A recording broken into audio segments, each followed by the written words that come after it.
Hey guys, how's it going? Just me Nesto2 here with another review for you. And today we'll be taking a look at, from Toy Biz, Lord of the Rings, The Two Towers, Legolas with Rohan armor. That's a long title. Anyways, here it is still in package.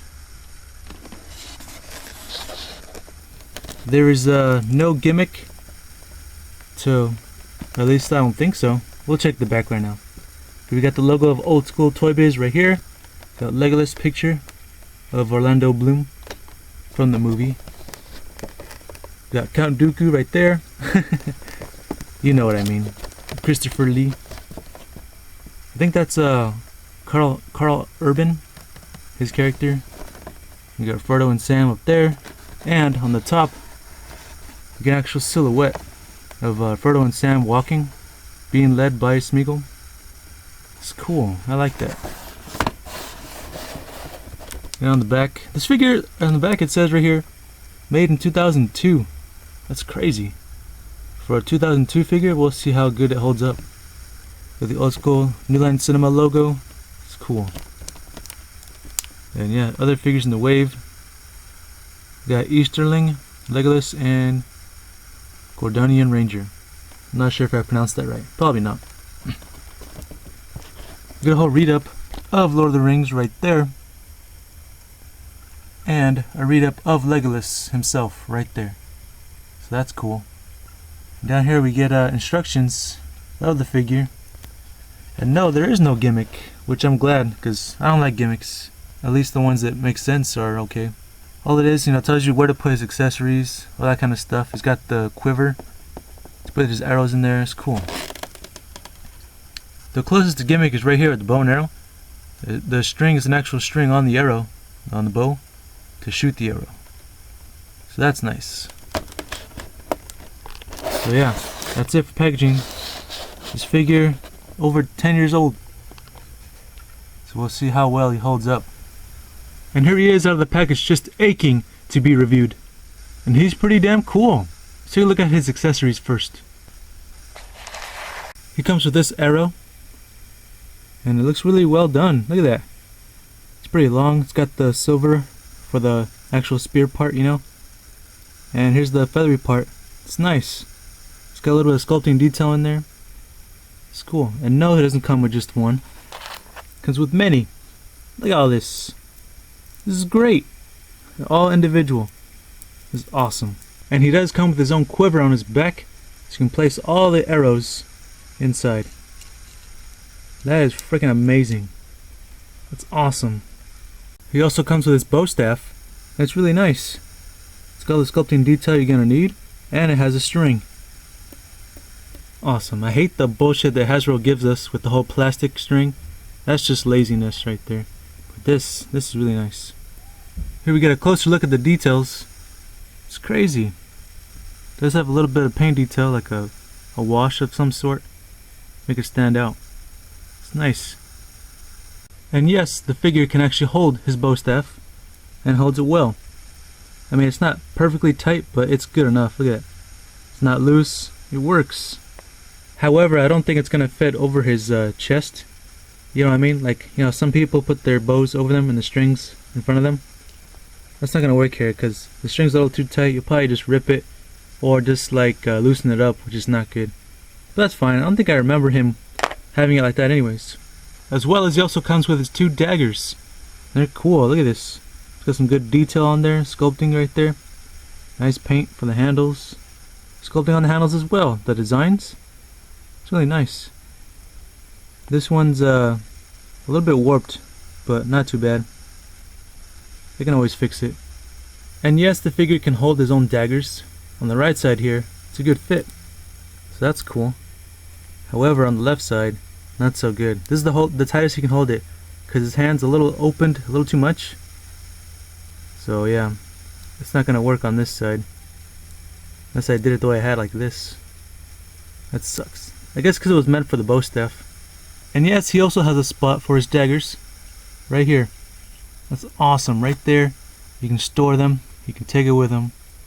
That is amazing. Oh wait, opposite way. There we go. That is amazing. I've never seen that before. And last but not least, he comes with his sword. his sword. It's cool. It's all straight. It's nice. It's not warped at all. It's nice silver. A little bit of a wash. Not too much though. The handle's really good. Look at that. That design. It's cool. It's pretty accurate. The sword fits into his right hand just fine. I mean, it's not perfect because you can see it's a little loose. So that kind of sucks. But it is tight enough to not let it drop. You know what I mean? Due to the way the handle is and his hand. So it's on there. So, you know, it'll look good once it's posed and everything. It's just not like super tight. And it doesn't fit on this side because this side's too opened. So yeah, it's only for the right hand. And yes, you guessed it. The sword goes in its own holster as well. Or the sheath. Whatever it's called. Right there. Oh man, this is awesome. Like, this is insane how much stuff it comes with. And he can store it. And now let's get into the actual figure itself. Here's Legolas. Or Legolas, however you want to pronounce it. It's cool. Look at that. Look at that likeness. Orlando Bloom. Holy crap, I see it right there in his face. He's got the cheekbones, the eyebrows. It's cool. I really like it. Toy Biz. I feel like Toy Biz at some point was like NECA. All the accessories, paint detail, sculpt. It's amazing. Look at that hairdo. All the way down. And it is rubbery. And yeah, you see how his hair is just kind of floating? That's kind of annoying. But some hot water will probably help it go down. Blow dryer, that'll work, yeah. And his cape back here, it's connected through his neck. It's just over his neck, so you can take it off if you want to. That's probably another reason why the hair is going up. It's underneath the hair right there, the cape. So yeah, and look at this cape.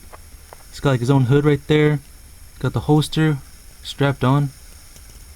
Yeah, look at this cape. The cape is sculpted in a way to look like it's not just straight or floating too much in the air, in the wind. It's just sculpted in a way where it looks good. It's really nice. It's really dark green. The sheath itself, the quiver, it's got a nice design on it too. It's crazy. Going on to the front here, it's got a bunch of straps. It's crazy. And they're all like a separate piece and painted detail with the silver for the metal parts. It's got a strap right here over his shoulder. It's crazy. Getting a closer look here, look at that. That's awesome. All this is separate. And it is kind of rubbery. That's cool. You can see he has his green shirt with the design on it. And the darker green inside right here. This guy's arm right here, shoulder pads, sculpted and painted detail. That's awesome. This guy's green shirt still coming down, and right here his gauntlets over, and also he has the black shirt underneath. Yeah, paint detail on the gauntlets as well. It's crazy. Sculpted nails. Yeah. The gauntlets on both sides. He's got his belt right there. And the straps are here for the sheath, or for the sword. It's crazy. They even like painted those as well. This is insane. He's got his little dress thing going on. This guy's pants, dark green pants with some paint detail, make it look like they've been, been through hell. He's running around the forest. He's got his boots. I really like the boots. They're cool. Dark. He got some black on there with the design. Actually, what the heck? It's crazy. Wow, I really appreciate that. If we lift his cape over, you can see his back here. All the straps are connected right there. What a mess. So technically you probably could unstrap them all. But I'm not going to do that. What the fuck for? Why would I do that? Oh hey, look, you can see his shirt right here. It's got the design too. It's cool. Alright, so articulation wise, all I can do, he has a swivel on his head. Well, it's actually not at the head, it's at the neck. Right at the bottom. The base where the neck meets the actual chest, that's where it articulates. So you can swivel left and right. Can you go up? A little bit, yeah. Can you go down? No, you can't go down at all. You just go up a little bit and swivel. Tilt? Nah, no tilt. Oh yeah! It's easier going this side though. Shoulders are pin sockets, so you can go all the way up. They'll eventually get hindered due to this shoulder pad, but why would you go? You can go farther anyways. You can just go back. Yeah. And side to side. Not that much, limited due to the shoulder pad. But I think this side works a little bit better.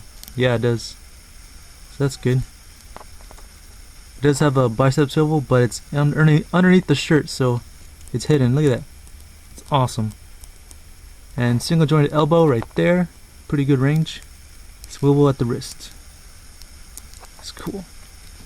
Same thing the other side. And right here, no torso joint, but it does have a waist twist. Got that. And this is a rubbery piece, the skirt thing. So yeah, you can see the joints in there. So you can go forward. It's gonna be limited due to the shirt thing. So yeah, it's not too bad though. It's good enough, I'd say. Going back as well, and splits. It's cool. A little limited though. A little limited. I can't even talk. A little limited due to the skirt thing yet again. So yeah, you're gonna have a little bit of problems to do the skirt thing, but you can still get a good range. Okay, single jointed knee right there. Pretty good range. Look at that. It's crazy. Swivel at the boot. Yep. And hinge at the ankle. It's nice. His height is about 6.5 inches tall, so he'll definitely be taller than Aragorn and most of the other characters. Size comparison time, and yes, we had to do this. Here is from Mattel, DC Universe Classics Green Arrow, the classic version. And here is from Toy Biz, Marvel Legends, Hawkeye. So you can see he's much taller than Marvel here. DC, it's about the same. And here's some more figures to compare him. Here we have from Toy Biz, Lord of the Rings as well, Orc Lurtz. I think that's how you pronounce it, Lurtz. And here is from NECA, Kick-Ass Part 2, Kick-Ass himself. That's a good size. Here is from Mattel, Ghostbusters Part 2, the 4-pack, Slimer. He's like, ah! There you go. So my final thoughts on this figure, I said put him in the pose, which is the closest I can get to making it look like he's gonna shoot an arrow. He's pretty damn good. I mean, of course I can't actually have him, hold the stretching out the ropes that great. But whatever, I don't care. This figure is great. It's great size, highly detailed, pretty damn well articulated. This comes with all the accessories, so now he's geared the fuck up. Excuse my language. He's awesome. He has holster for almost everything. It's really good. Likeness is great. Paint detail. What else can you ask for when it comes to action figures? It's awesome. And does he remind me of Captain McKay Random? I'd say yeah. From the face. That's why he uses that one figure for all his animations. Anyways, this is a great figure. Good size. If I were to rate him 1 through 10, I would give him a 10 out of 10. Yeah. I highly recommend him. The best version in my view. And that wraps up this review. Remember guys, I upload videos every Sunday morning and sometimes on Wednesday. Hope to see you in the next video. Alright guys, thanks for watching.